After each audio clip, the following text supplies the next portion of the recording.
পিছু নিয়ে অস্ত্র ভান্ডারের হদিশ পাওয়া গেল। হ্যাঁ, তদন্তকারীরা অস্ত্র ভান্ডারের হদিশ পেলেন। 200 রাউন্ড কার্তুজ পাওয়া গেল।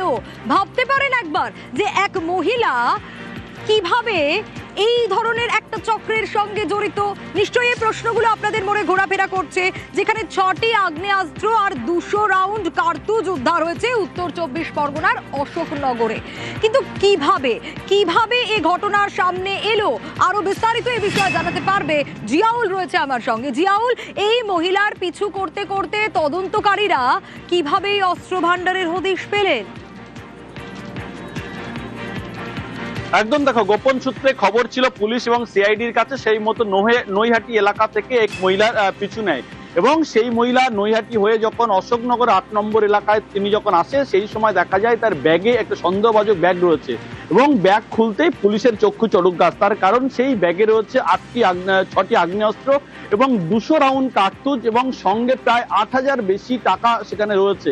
অর্থাৎ এই মহিলা বিহারের মুঙ্গের থেকে অস্ত্র নিয়ে সরাসরি নৈহাটি হয়ে একেবারে অশোকনগর হাবড়ার দিকে তিনি আসছিলেন এবং অস্ত্র ব্যবসায়ী এমনটাই মনে করা হচ্ছে। তার কারণে বিশাল পরিমাণে অস্ত্র কেন, কার নির্দেশে, কোথা থেকে নিয়ে আসা হচ্ছিল এবং কোথায় সে বিক্রি করার কথা ছিল, সবটাই খতিয়ে দেখা হচ্ছে। ফলে এই নৈহাটি থেকেই পিছু নেয় সিআইডি এবং পুলিশ এবং তারপরেই অশোকনগর 8 নম্বর গেটের কাছে যখন আসে, তখনই তার ব্যাগ খুলে দেখা যায় যে বিশাল পরিমাণে অস্ত্র মজুত রয়েছে তার ব্যাগে। জিয়াউল, ঠিক এই জায়গা থেকে যে কিভাবে সন্দেহ হলো এই মহিলাকে তদন্তকারীদের এবং তার কাছ থেকে ঠিক কি পাওয়া গেল, সন্দেহের তীরটা কিভাবে গেল? দেখো, সন্দেহ অর্থাৎ এই মহিলা এর আগে একবার গ্রেপ্তার হয়েছিল 2023 সালে নভেম্বর মাসে উত্তরবঙ্গে।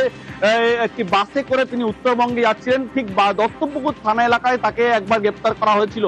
ফলে সেই মহিলার পরবর্তীকালে জামিন পেয়ে যায়। গ্রেপ্তার গতিবিধির উপর নজর ছিল, কিন্তু বেশ কয়েকদিন ধরে এই অশোকনগর যে এলাকায়, হাবড়া যে এলাকায় থাকতেন, সেই এলাকায় তিনি থাকছিলেন না। ফলে পুলিশের এবং যারা সিআইডি তাদের একটা সন্দেহ হয় এবং বেশ কয়েকদিন এলাকা থেকে নিরুদ্দেশ ছিলেন এবং তার ফোন ট্র্যাক করে দেখা যায় যে তিনি একেবারে বিহারে রয়েছে এবং বিহার থেকে মুঙ্গের হয়ে অস্ত্র কিনে সেখান থেকে নৈহাটি হয়ে অশোকনগর হয়ে তার বাড়ির উদ্দেশ্যে যখন আসছিলেন, সেই সময় তাকে পুলিশ পিছু নেয় এবং সেখানেই সন্দেহ হয়। তার কারণে এর আগে একবার অস্ত্র কারবারির সঙ্গে যুক্ত ছিল এই মহিলা, ফলে তাকে নিরুদ্দেশ ছিল। ফলে তাকে যখন ফোনে ট্র্যাক করে পাওয়া যায় এবং তিনি বিহারে রয়েছে, ফলে পুলিশের সন্দেহ দানা বাঁধে এবং সেখান থেকে যখন একেবারে ওই অস্ত্র নিয়ে যখন অশোকনগর এলাকায় আসে, তখনই পুলিশ তাকে খুব কাছ থেকে একেবারে প্রথমে ধরার পরেই ব্যাগে সন্দেহ করার পরে দেখা যায় বিশাল পরিমাণ অস্ত্র তার কাছে রয়েছে। অর্থাৎ সেই অস্ত্র কোথায় পাচার করার জন্য নিয়ে আসছিল, কাদের কাছে বিক্রি করার জন্য নিয়ে আসছিল, সবটাই খতিয়ে দেখা হচ্ছে ইতিমধ্যে পুলিশের পক্ষ থেকে।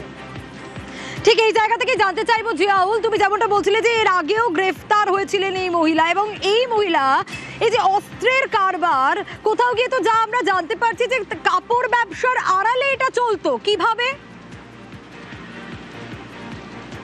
একদম দেখো, এই মহিলা কাপড়ের ব্যবসা করতেন, গ্রামে গ্রামে গিয়ে কাপড়ের ব্যবসা করতেন, অর্থাৎ ফেরি করতেন এবং শুধুমাত্র এখানে না, অর্থাৎ ভিন রাজ্যে গিয়ে বিহার, উড়িষ্যা, আসাম, বিভিন্ন জায়গায় তিনি এই শাড়ির কারবার করতেন, অর্থাৎ কাপড়ের ব্যবসা করতেন এবং সেই সূত্র ধরেই এই অস্ত্র কারবারের সঙ্গে যুক্ত হওয়া। 2023 সালেও সেবারেও কিন্তু উত্তরবঙ্গ বাসে উঠেছিল এবং সেখানে তার ব্যাগের মধ্যে, অর্থাৎ কাপড়ের ব্যাগের মধ্যে প্রচুর আগ্নেয়াস্ত্র মজুদ ছিল, সেগুলি উত্তরবঙ্গে নিয়ে যাচ্ছিল। তার আগেই পুলিশ বা সিআইডি ধরা পড়ে।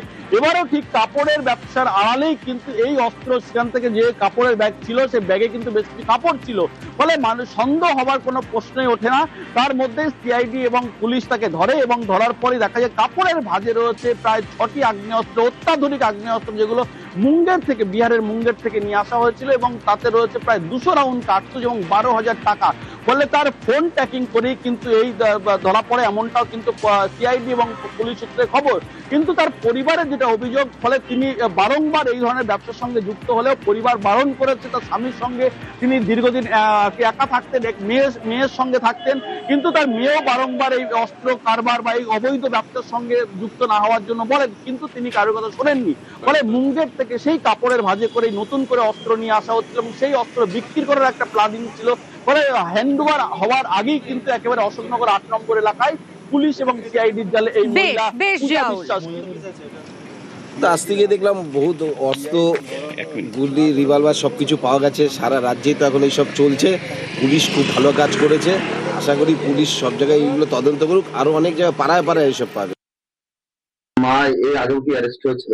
হ্যাঁ, এর আগেও একবার হয়েছে। সে আজ থেকে 3 বছর হতে যায়, 2-3 বছর হতে যায়। আপনাদেরও তো মান সম্মান নষ্ট হয়। হ্যাঁ, তো এটা তো এর জন্য তো বলছি আপনারা আমাদের এগুলো করবেন না। আমাদের আগেও আমরা জানতাম না এই জিনিসগুলো করতো। এখনো যে এই জিনিসগুলো করতো সেই নিয়ে আমাদের কোনো আইডিয়া ছিল না। আমি যথেষ্ট বারণ করেছিলাম। তার সাথে আমার সম্পর্ক নেই। আমার বিয়ে হয়ে গেছে, 6টা মাস হয়ে গেছে। শাস্তি চাইছেন মায়ের? অবশ্যই আমি আগে নিজে থেকে দাঁড়িয়ে আমার মাকে শাস্তি দিয়েছি। পরে আমারই বেল করাতে হয়েছে। তো এবার কি বেল করতে যাবেন? না, একদমই যাব না। আমি মাকে বলে দিয়েছি আপনি আবার যদি এরকম কোনো কিছু স্ক্যান্ডাল হয় আমি কোনোদিন আমি ভুলে যাবো যে আমার মা বেঁচে আছে।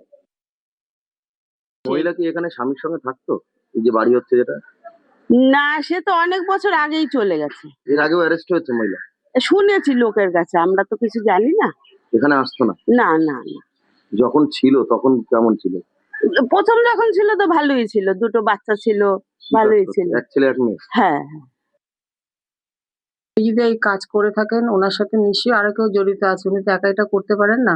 পুলিশের মতন আইনের পথে চলুক, উনি ধরা পড়ুক, এটাই চাই। এরকম ধরনের কাজ আমাদেরও ঠিক পছন্দ না। আমাদের এখানে থেকে এই ধরনের ক্রাইম করবে, সঙ্গে নিশ্চয়ই লোক আছে তার সাথে জড়িত আছে, তাদের কারো সহযোগিতা সে নিশ্চয়ই জিনিসগুলো করছে।